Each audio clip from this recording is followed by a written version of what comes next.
2015. Hey, this list, the most film broiest of them all, because we put a lot of the same things finally on the list. Oh, we agree pretty much.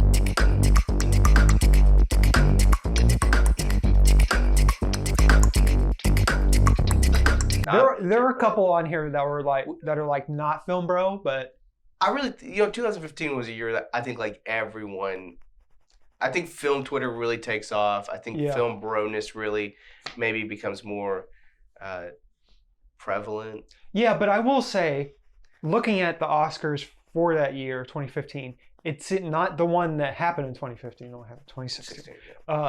It does seem like everyone coalesced around the same movies. Because, I'll name some that are not on our list. The Martian, everyone... Oh, hated. I'm so everyone glad we're not other than talking JD. The Martian. I like that movie. If it's Forrest Gump or The Martian, JD hates it. But then also you have The Witch that people just were gravitated to. Yeah. Let's get to the list. Fair warning, our first three are very sad movies. Oh. And we're going to start off with number 10, Room, which is Brie Larson's award-winning performance as captive of a man who is impregnated also by the man. Yep. And they are just confined to the room. Jacob Tremblay, he also could have won awards for his performance. Should have. He's been nominated. Yeah. But it is just if you've seen this movie, it is the most sad, depressing movie you will ever see. And the way Brie Larson plays the mom, you can feel it. You can feel that pain. Yeah. And I don't think Bria's gotten the chance to prove herself again because she immediately went to the She went Marvel blockbuster route, as soon as she wanted. I don't blame her. And then Fast and Furious, but hey, cash a check when you can. Yeah. So struck while the iron's hot. Yeah. But I like this movie because the first act is only that. Yes. And then the rest of it is she escaped. How's their life after that? And it tackles that very. Which you don't see a lot in either movies about stuff like this or movies about addiction. You usually just see them in the pain, right. Yeah. She's trying to recover. Yeah, exactly. Yeah. Very interesting. So it's just very great. Acting is great. Go watch it. Yes. Number 9, another sad one, a little funny, The Lobster. Hey! Yorgos. Yeah, Yorgos, Rachel Weisz, Colin Farrell. Not to spoil the movie too much, but these people that can't find love or falling out of love or just something related around love. They have to they're assigned an animal at this retreat. And that's all I'm going to tell you. Because it would ruin the fun of the movie. Yeah. I think it's 2 movies. JD, have you seen this? I've seen it once, and I've been meaning to go back. Especially now that, because I've seen The Favorite a couple times, and now I've seen Poor Things. The first half is very funny. Yes. It's very weird and funny. And then they leave the weird shelter that they're at, and then it turns into a resistance movie almost. Yeah. And that's where it lost me. It's a good allegory of love is this always changing thing. Yeah. And it's always going to be an act of resistance or an act of coming together. And so I think that's the main point of the movie. And I am a big Colin Farrell stan. So anytime he acts in a movie, I'm like, you know what? Phone Booth. I love this movie. Oh, Phone Booth. Yeah. We've talked about it. Such a good movie. But anyway, it's anytime he's in it, but then you add Rachel Weisz to it and you add the supporting cast in this. Oh man, it's just a great movie. Number 8. Another sad movie. Here we go. Another sad movie. A sad movie with a happy ending. Okay. I don't know if many people know about that. Carol, which is directed by Tom Haynes, and it's about a lesbian love affair. Rooney Mara, Cate Blanchett should have won some awards. Didn't win any, which seems to be the Tom Haynes special. The whole movie is Rooney Mara's character reminiscing about this love affair. And you think it's just going to end terribly. And the whole time you're just seeing them fall in love, but it just feels so sad because she's reminiscing about it. And it's just the acting. I just recently watched it because I was like, I got to watch this before we make the list. It exceeded all expectations and my expectations were high. I knew I would like this movie. It's one of those movies you avoid watching because you know how much you're going to love it. Yeah. And it is very emotional and it hits the feelings. If you ever had any love like that, it's a hard movie to watch because you're only going to reminisce about the happy moments, but you're going to reminisce them in a sad way. Which is a great segue to number 7. Should be sad, should be upset about this. I don't know why I'm laughing so much. The Big Short. Yeah. This was my number 1. Adam McKay was the go-to Will Ferrell bro comedy guy. And then, but he was also on SNL. He was always had like a air of he wanted to do more. Mhm. Like the other guys teaches you what a Ponzi scheme is, and then he's like, I'm just gonna make a full movie like a Oscar bait movie about the 2008 crisis or 2008 economic crisis, and make it funny and educational, and it'll make you mad. And it like I think the screenplay is perfect. The acting is amazing. The editing is weird.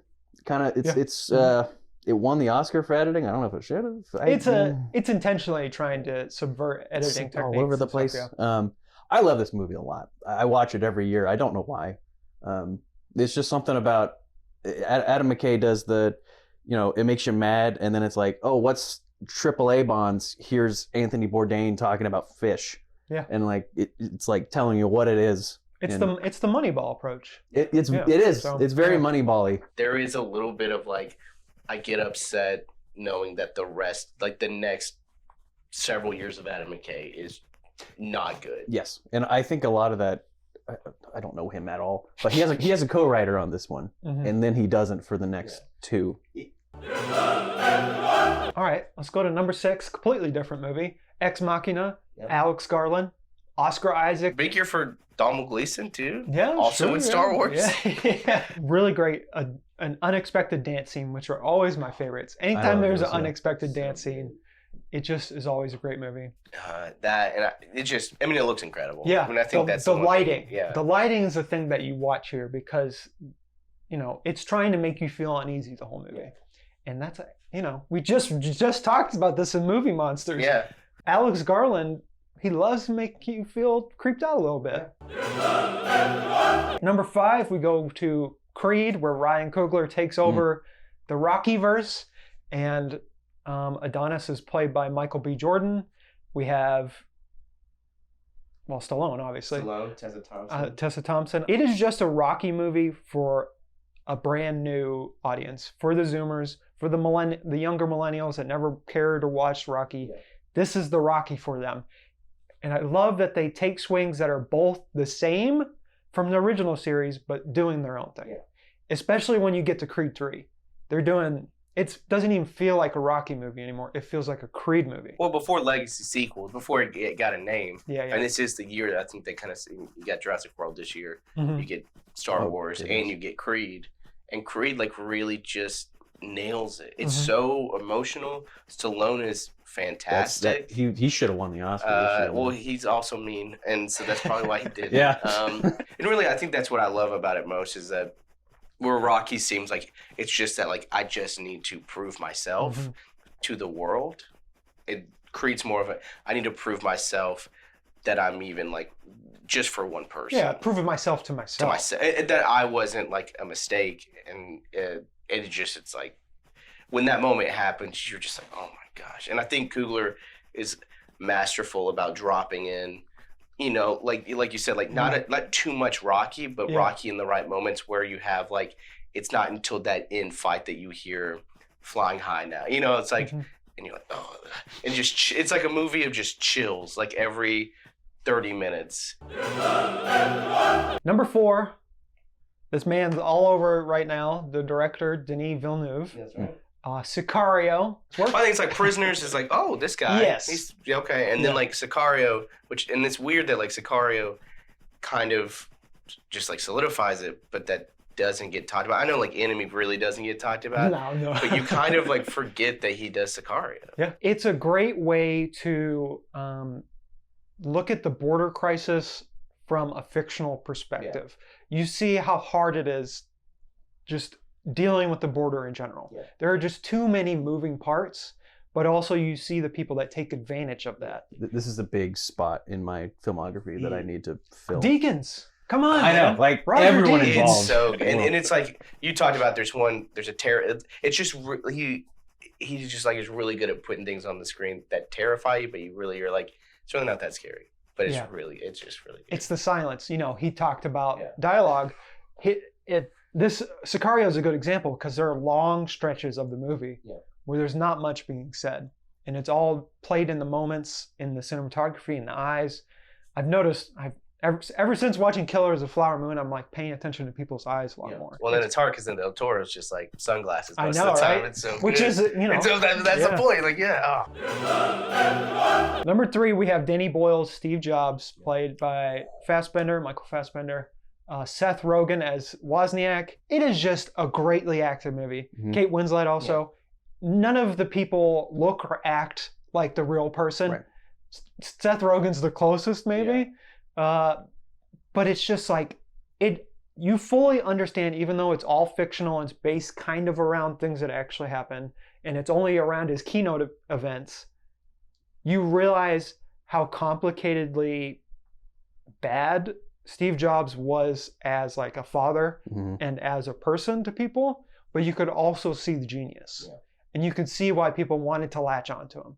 And you could see why Woz was just so frustrated by him. and I think Jeff Daniels is Oh yeah, I forgot. Yeah, fantastic. This is a real like peak Sorkin moment. Yeah, where- this is, I think, the underdog of Sorkin movies. We really have that like ride for Facebook. He's riding that wave with like he does the Newsroom Moneyball. with Jeff Daniels. And then he does Moneyball, and then he's like, okay, well, let's do Jobs now. It's a little cheesy. This is but this is I love also it. peak like Danny Boyle being like, I'm kind of like a softie too. So I think he brings enough like let's make it intense, but Yes. also let's sprinkle these heartfelt moments, and whether it's like the Bob Dylan scene or the two sides, or both sides now. I'm gonna let you guys break out your Boston accents for this one. Oh boy. I forgot what movie it is. Harbor Quarters. JD, can you tell them what movie it is? It's Spotlight. Oh, Spotlight. It's yeah. Spotlight, but I don't get your guys. I don't like to do too much of a Boston accent in this one. I like to hit them with like, they knew. Michael Keaton, Mark Ruffalo, Rachel McAdams, Liev Schreiber. Liev Schreiber. Liev. We can nail The Tooch is in The it. Tooch, yeah. Obviously, this is about the Catholic Church and its problem with sexual abuse of boys, of children. And it's a very hard movie to watch, but it's very important. It's one of the great journalist movies.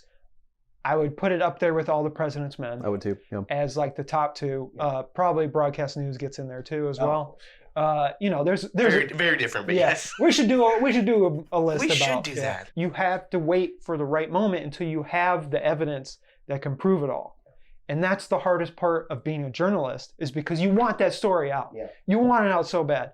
And they do that so well, showing you like these people want this, they want the story. Yeah. Similar to Zodiac. Yeah. They want to find the way to get it out. Yeah. Michael Keaton plays a great boss in that he's very critical, but he's not cynical. He's like, you got to prove this. You got to prove it. Well, I think that's backed up by, who does not get enough love, but Liv is really great in this movie as the quiet new guy who has to say, there's not enough here. Yeah. Like, I know you guys want it. And also just the added level of that a lot of these people were Catholics who they had family who was very involved in the Catholic Church. I remember when this came out, The Revenant was like supposed to win Best Picture, Mm-hmm. and I didn't see this until after it won Best Picture because I was like, oh, and I watched it. I was like, I get it. Yeah. Like they got it right. This was also, was this the infamous? No. Birdman was the year where Keaton starts to grab the Yeah. and then Puts it Spotlight. back. Spotlight feels like a kind of a nice like, yeah, man, at least you were part of it, All right, number 1, you know what it is. Mad Max Fury Road. It's undeniable. I mean, it's undeniable. It is the movie of 2015. Yeah. It didn't make the most money, No.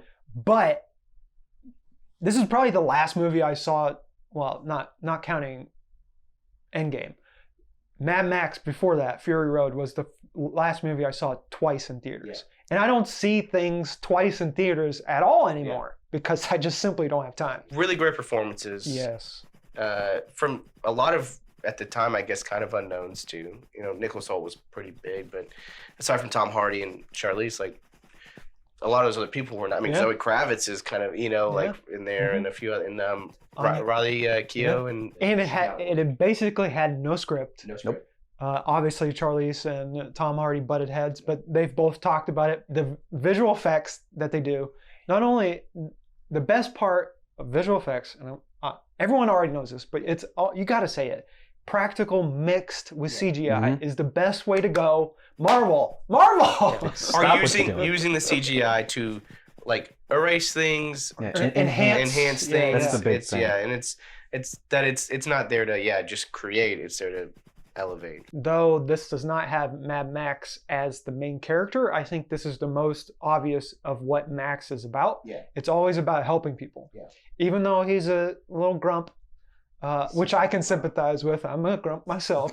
But at the end of the day, I always want to help people. And that's Max's journey. He always, whether he wants to or not, he's always helping people. And this one is like the perfect essence of who Mad Max is. Like, who's the next Max? Because Tom is probably he's not going to want to do Well, it. the great thing about Mad Max is they're all non-canon. Yeah. There is no canon. Yeah. They just happen, and he's a fictional, he's sort of like, like a Greek god, and that he comes to save the day. Each story is different. The verses are a little different. Yeah. It's sort of like different books in the Bible tell different stories of Jesus, and you're like, well, it doesn't match up with that one. So Or Zelda. or Zelda. A little more simpler. You have Mad Max, you have Jesus, and you have Zelda. Yeah, all yeah. kind of the same Yeah. thing, don't you? So Yeah. that's what wild take. I mean, they're the same. Like they're all same. but All I different. wanted to know was what actor's going to be Max next, and we just.